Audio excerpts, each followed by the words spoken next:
Bienvenidos a una nueva clase de Historia de la Educación. En la misma vamos a hablar sobre las raíces legales de la educación en nuestro país.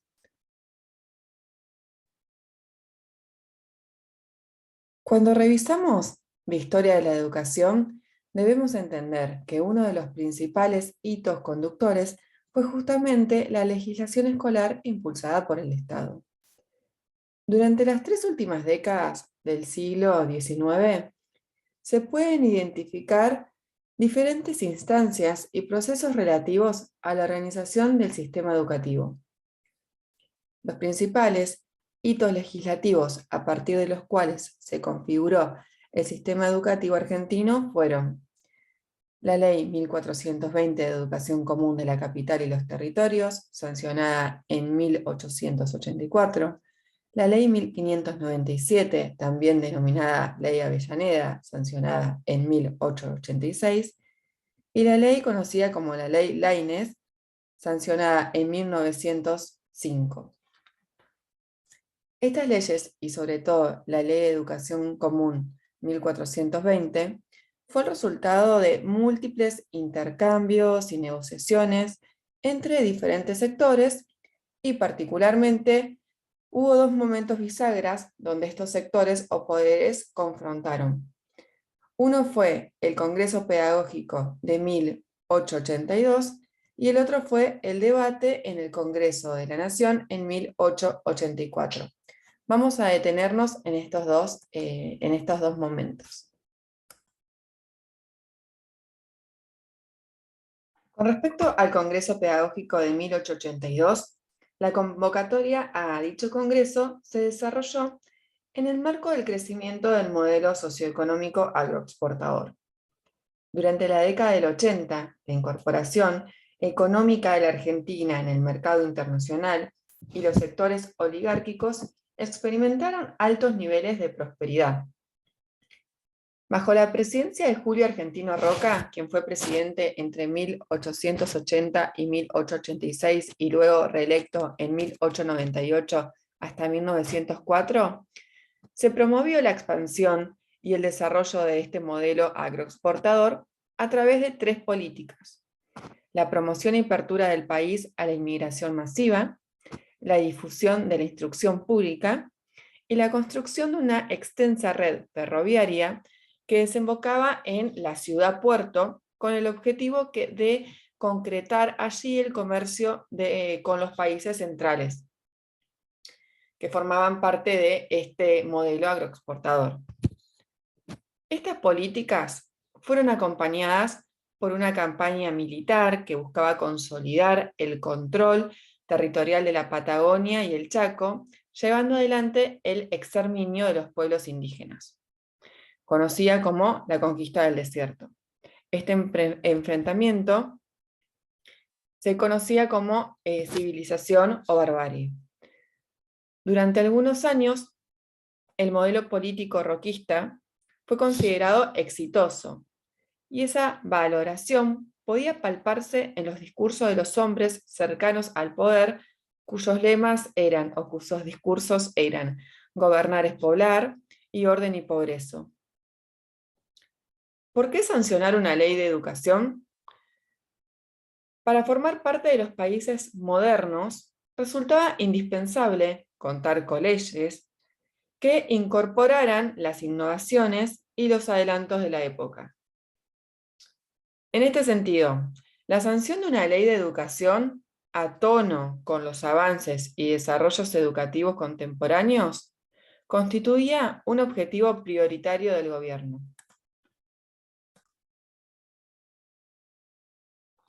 En 1881, Roca fundó el Consejo Nacional de Educación. Se creó el edificio que es justamente lo que hoy llamamos el Ministerio de Educación de la Nación. En este mismo lugar le encargó a Manuel Pizarro, quien era ministro, dos funciones. Por un lado, crear y supervisar las escuelas de la capital y los territorios nacionales, y por otro lado, generar un congreso pedagógico que discutiese y elaborase un anteproyecto de ley de esta ley de educación común. El 10 de abril de 1882 se llevó a cabo el Congreso Pedagógico. Las actividades se desarrollaron ante la presencia de numerosos delegados nacionales y extranjeros también. Había delegados de Brasil, de Bolivia, de Uruguay, Paraguay, Costa Rica, Estados Unidos y Nicaragua. Y con ellos intercambiaron ideas y experiencias sobre los adelantos pedagógicos alcanzados en sus respectivos países. Como gesto simbólico, el gobierno declaró el día de la apertura de las sesiones como feriado nacional, para que la sociedad pudiera dimensionar la importancia de este evento. El Congreso Pedagógico duró 25 días, 15 días más de los 10 que estaban previstos originalmente. La presencia de maestras dispuestas a participar activamente de los debates fue significativa. De los 265 participantes, 105 eran mujeres. Sin embargo, sobre ellas, al igual que sobre los maestros del interior, recayeron innumerables prejuicios. Los organizadores consideraban que el maestro del interior presentaba un escaso nivel científico, por lo que poco podía hacer para mejorar los conocimientos pedagógicos existentes. En cuanto a las mujeres, decían que no estaban a la altura de los tiempos y temían que fueran fácilmente influenciadas. En la agenda de este congreso se incluirían cuestiones relativas a el estado de la educación común en el territorio nacional, los medios prácticos y eficaces para sortear los obstáculos que implicaban estos cambios y, por supuesto, las leyes de educación. El Congreso Pedagógico fue el escenario de una de las más intensas controversias que recuerda la época. Liberales y conservadores debatieron sobre los asuntos que hacían a la estructura y a las características del sistema educativo. Las principales discusiones giraron en torno a el rol del Estado en temas educativos, los contenidos mínimos de enseñanza que debía impartir la escuela, los criterios de idoneidad que debía reunir el maestro, y las fuentes de financiamiento. Pero sin dudas, la principal controversia entre liberales y conservadores fue la religión. Con respecto al rol del Estado, los conservadores decían que la familia y la iglesia eran agentes naturales de la educación.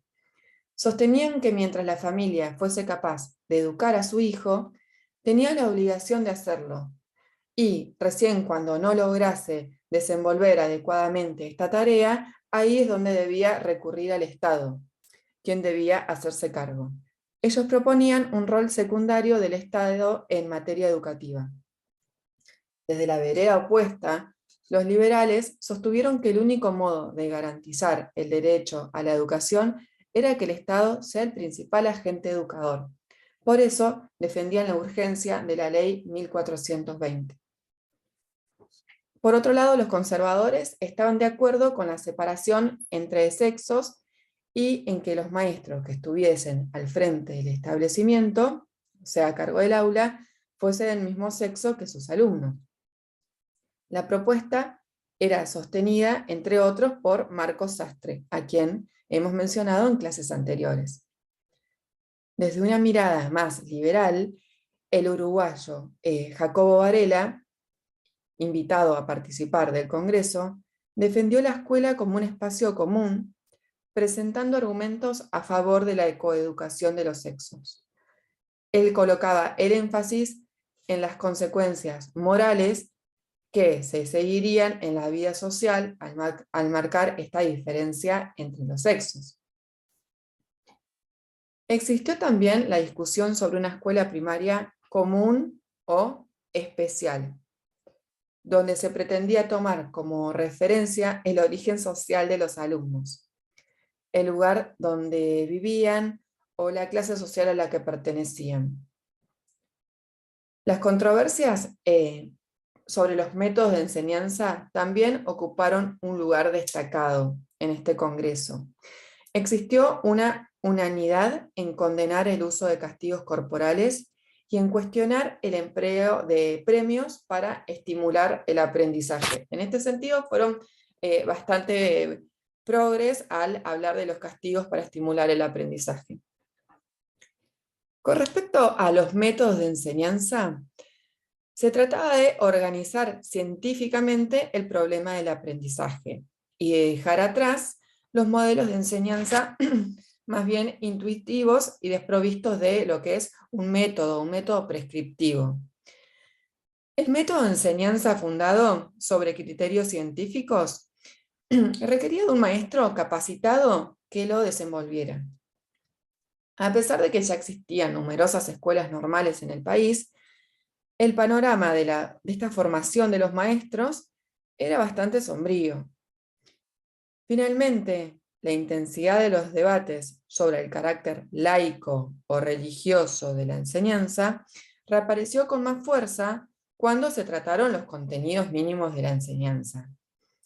El clima de tensión fue creciendo hasta comenzar a fracturar el propio Congreso.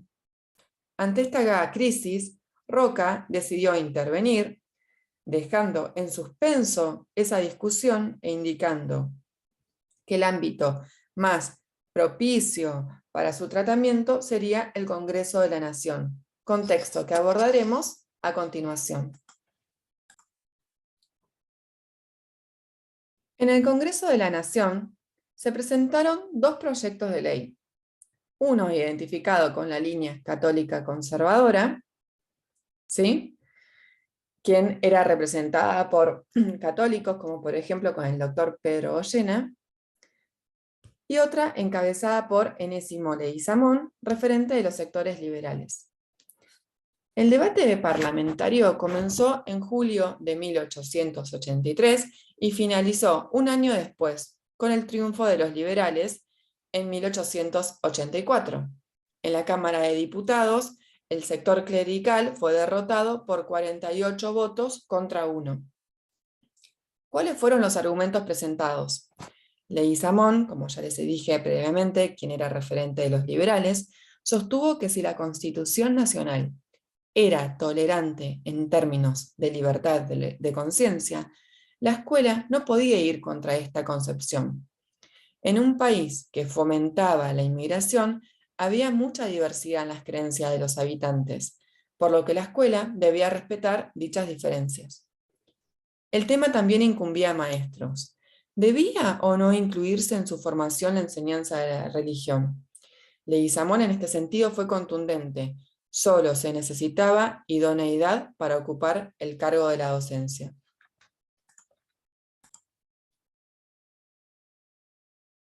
El 8 de julio de 1884, el Congreso Nacional sancionó la Ley 1420.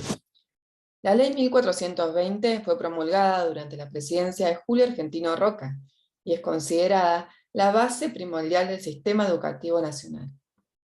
El eje fundamental se centró en la gratuidad y la obligatoriedad escolar con el objetivo de que la escuela fuera un medio al alcance de niños y niñas. Entonces, si tenemos que enumerar las principales características que contempló la ley, fueron las siguientes. Obligatoriedad de la enseñanza. Establecía la obligación de padres y tutores de asegurar que los niños recibieran la instrucción necesaria y también garantizaba con esto la vacunación de la población infantil al tenerla empadronada en los colegios. El artículo 1 de dicha ley dice: la escuela primaria tiene por único objeto favorecer y dirigir simultáneamente el desarrollo moral, intelectual y físico de todo niño de 6 a 14 años de edad. O sea, la escuela, la obligatoriedad de la enseñanza era desde los 6 a los 14 años de edad. Por supuesto que otra característica de esta ley es su carácter gratuito. Laico, como mencionamos, este fue uno de los grandes debates de la época, un gran ring de poderes políticos y religiosos, donde la conclusión final fue que la religión no formará parte del currículum, o sea, de los contenidos básicos de enseñanza, sino que la escuela prestaba su espacio extracurricular para quien desee recibir esta instrucción. Otra de las características de la ley es que la educación queda a cargo del Estado, el Estado Nacional como garante, como agente educador. La norma estipulaba la creación de distritos escolares y el derecho de la comunidad de contar con una escuela pública que asegurase el cumplimiento de esta ley. En 1905, con la ley Laínez, se crean muchísimas escuelas en las provincias más necesitadas con el fin de maximizar este derecho a la educación. Ahora a continuación vamos a profundizar un poquito sobre la ley Laínez. Y por supuesto, otra de las características fundamentales de esta ley tiene que ver con la igualdad y la alfabetización. Al momento de sancionar la ley, el porcentaje de personas alfabetizadas en Argentina era muy bajo. Sabía leer y escribir 1 de cada 5 habitantes. Un cuarto de siglo más tarde, al conmemorarse el centenario, ya 2 de cada 3 sabían leer y escribir. Y a los menores de 10 años, la escolarización estaba llegando al 90% de la población. Entonces, en 1905 se crea la ley Laínez, que es la ley 4874, donde esta ley propone que se generen escuelas en las provincias más necesitadas, como les comenté previamente, con el fin de maximizar este derecho a la educación. Esto generó fuertes desequilibrios regionales. Por ejemplo, se fundaron escuelas nacionales, donde ya existían escuelas provinciales, dando como resultado la existencia de un doble sistema escolar en cada provincia. Las provincias más ricas, como Buenos Aires, tenían una menor cantidad de escuelas Laínez, o también llamadas escuelas fiscales, por estar sostenidas por el Fisco Nacional. Las provincias de menos recursos, más pobres, dependían de la nación para educar a sus ciudadanos. Esta ley fue derogada en 1970 por la dictadura de Onganía y en 1978 con Videla las escuelas fueron transferidas directamente a las provincias donde se encontraban. A continuación puse un cuadrito donde se compara la cantidad de escuelas, la cantidad de escuelas que había previa a la sanción de la ley y posterior a la sanción de la ley. ¿Sí? Donde se ven las escuelas provinciales, las escuelas nacionales o fiscales, o también llamadas como escuelas Laínez. Al principio de la clase también mencionábamos la ley 1597, conocida como la ley Avellaneda, la cual marca los estatutos de las universidades nacionales. ¿Qué quiere decir esto? ¿Cuáles serán estos estatutos? Que la universidad se compondrá de un rector, elegido por una asamblea universitaria, el cual durará 4 años, pudiendo ser reelecto, de un consejo superior y de las facultades que actualmente funcionan o que fuesen creadas por leyes posteriores.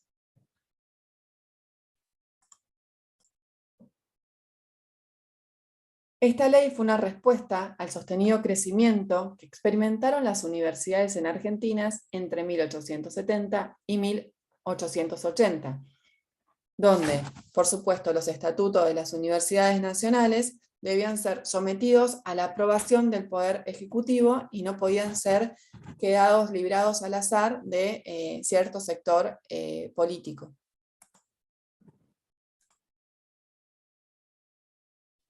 En síntesis, a comienzos de 1900, ciertos sectores poderosos habían ganado las batallas en cuanto a la organización nacional, y en el discurso del pueblo se hablaba de una república argentina esperanzadora, con futuro y porvenir.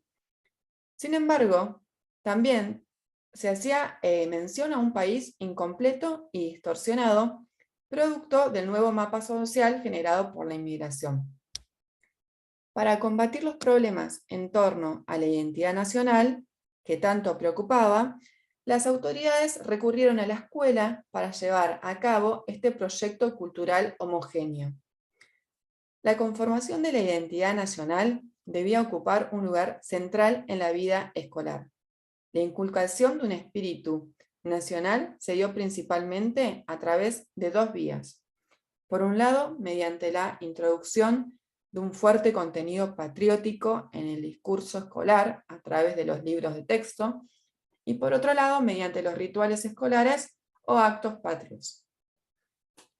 De esta manera se buscaba dejar atrás la barbarie de los tiempos premodernos, de los que apenas podían rescatarse algunos antecedentes, para instaurar un horizonte de progreso. La educación solo podía mirar para adelante, en un país que apenas comenzaba a salir de la gatera.